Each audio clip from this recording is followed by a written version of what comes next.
Friends, ఈరోజు మేము చిన్నులపై కారం చేస్తున్నాము.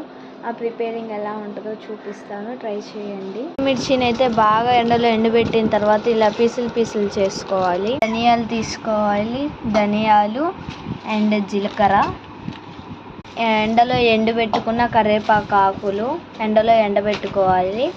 ఎండలో ఎండబెట్టుకున్న కరివేపాకుని గ్యాస్ మీద పెట్టుకొని వేపుకోవాలి గైస్.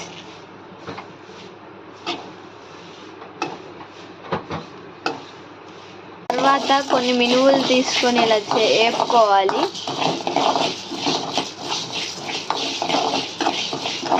బ్రౌన్ కలర్లో వచ్చేంత వరకు వేపుకోవాలి.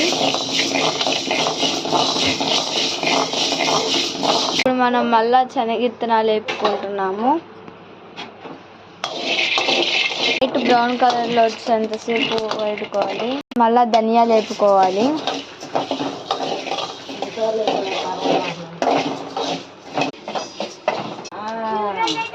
జీలకర్ర వేపుకోవాలి. మిరియాలో ఉండే ఇత్తనాలు, స్పూన్ ఆయిల్ వేసుకొని మిరియాలు వేసుకోవాలి ఆయిల్లో.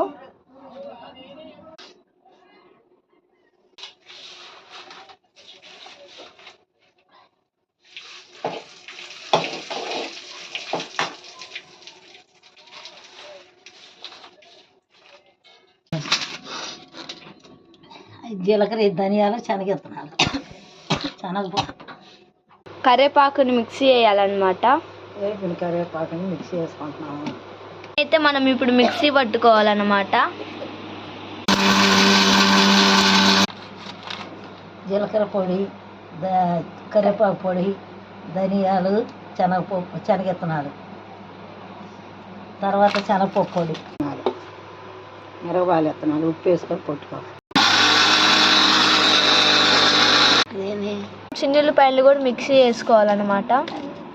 చేసుకోవాలి.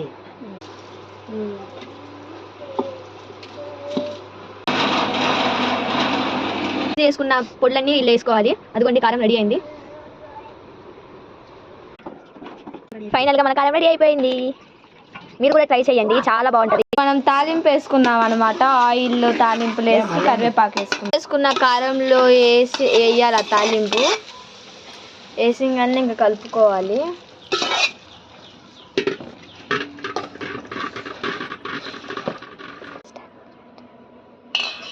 సూపర్ ఉంది.